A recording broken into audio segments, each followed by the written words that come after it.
Start. જાણીતા વકીલ શ્રી ગાંધીના જણાવ્યા અનુસાર 18/1/2022 અને 10/2/2022ના તે બે આદેશો ગેરકાયદેસર અને ભૂલ ભરેલા છે, કારણ કે સત્તાવાળાઓ એ હકીકતને સમજવામાં નિષ્ફળ ગયા છે કે પારિવારિક વ્યવસ્થા અનુસાર પટેલ જોઈતારામ ગોકલદાસના સૌથી મોટા પુત્રનું નામ મહેસૂલ રેકોર્ડમાં પરિવર્તિત કરવામાં આવ્યું હતું. વિદ્વાન વકીલ શ્રી ગાંધીએ સરકારના તારીખ 1/12/2003ના GR પર ભાર મૂક્યો હતો અને કલમ નંબર 3(D) પર આધાર રાખીને તેમણે રજૂઆત કરી હતી કે ઉપરોક્ત GR એ પણ ખંડ કરે છે કે જ્યારે પૂર્વજોની જમીનમાં સૌથી મોટા પુત્રનું નામ મહેસૂલ રેકોર્ડમાં પરિવર્તિત થાય છે, ત્યારે અન્ય ભાઈ બહેનોના નામ કાયદાની યોગ્ય પ્રક્રિયાને અનુસરીને પરિવર્તન કરવું જરૂરી છે અને આવા હેતુ માટે આવી અરજીને આ આધાર પર નકારી શકાય નહીં કે નાના ભાઈનું નામ મહેસૂલ રેકોર્ડમાં ન હતું. વિદ્વાન વકીલ શ્રી ગાંધીના જણાવ્યા અનુસાર ઉપરોક્ત GR તમામ પ્રકારની જમીન કે જે નવા કાર્યકાળની જમીન તેમજ જૂના કાર્યકાળની જમીન બંનેને લાગુ પડે છે.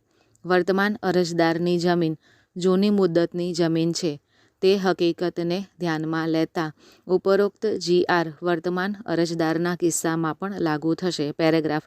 ત્યારબાદ વિદ્વાન વકીલ શ્રી ગાંધીએ આલેખની ખંડપીઠ દ્વારા 24/8/2021ના નિર્ણયનો ઉલ્લેખ કર્યો, જે પટેલ ભગવાનભાઈ ગંગારામ અને અન્ય વિરુદ્ધ રાજ્ય સરકાર ગુજરાતના કેસ વિશેષ નાગરિક અરજી નંબર 12651/2015 સંબંધિત છે.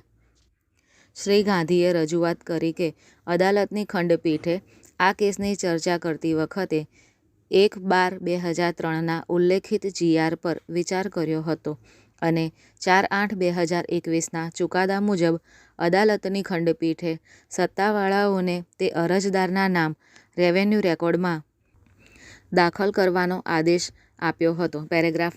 ત્યારબાદ વિદ્વાન વકીલ શ્રી ગાંધીએ 2019ની વિશેષ નાગરિક અરજી નંબર 18118માં હિંમતભાઈ કલાભાઈ સરીખડા વિરુદ્ધ ગુજરાત રાજ્યના કેસમાં આ અદાલતના તારીખ 8/11/2022ના નિર્ણય પર આધાર રાખ્યો હતો અને ઉપરોક્ત નિર્ણય પર આધાર રાખીને તેમણે રજૂઆત કરી હતી કે આ અદાલત દ્વારા એવું માનવામાં આવે છે કે જ્યારે ખેડૂત તરીકે પિતાના દરજ્જા પર સવાલ ઉઠાવવામાં ન આવે અને પુત્ર ઉત્તરાધિકાર દ્વારા ખેડૂત બને ત્યારે ખેડૂત તરીકે પુત્રની સ્થિતિ પર સવાલ ઉઠાવી શકાતો નથી. ઉપરોક્ત નિર્ણય પર આધાર રાખીને વિદ્વાન વકીલ શ્રી ગાંધીએ રજૂઆત કરી હતી કે ઉપરોક્ત નિર્ણયોને ધ્યાનમાં રાખીને તેમજ GR 1/12/2003ને ધ્યાનમાં રાખીને સત્તાવાળાઓએ ખેડૂત તરીકે પ્રમાણપત્ર જારી કરવા માટે અરજદારની અરજીને નકારી કાઢવાનું વાજબી ન હતું. તેથી તેઓ આ અરજીમાં પડકારાયેલ તારીખ 8/1/2022 અને 10/2/2022 વાદગ્રસ્ત આદેશોને રદ કરવા અને દૂર કરવા માટે પ્રાર્થના કરે છે. પેરેગ્રાફ. વિદ્વાન એજીપી શ્રી નિકુંજ કનારાએ આ અરજીનો ઉગ્ર વિરોધ કર્યો છે અને રજૂઆત કરી છે કે જ્યારે અરજદારની ખેડૂત તરીકેની સ્થિતિ પર સવાલ ઉઠાવવામાં આવે છે ત્યારે સત્તાવાળાઓ દ્વારા પસાર કરવામાં આવેલો આદેશ સંપૂર્ણપણે કાયદેસર અને યોગ્ય છે. સ્ટોપ.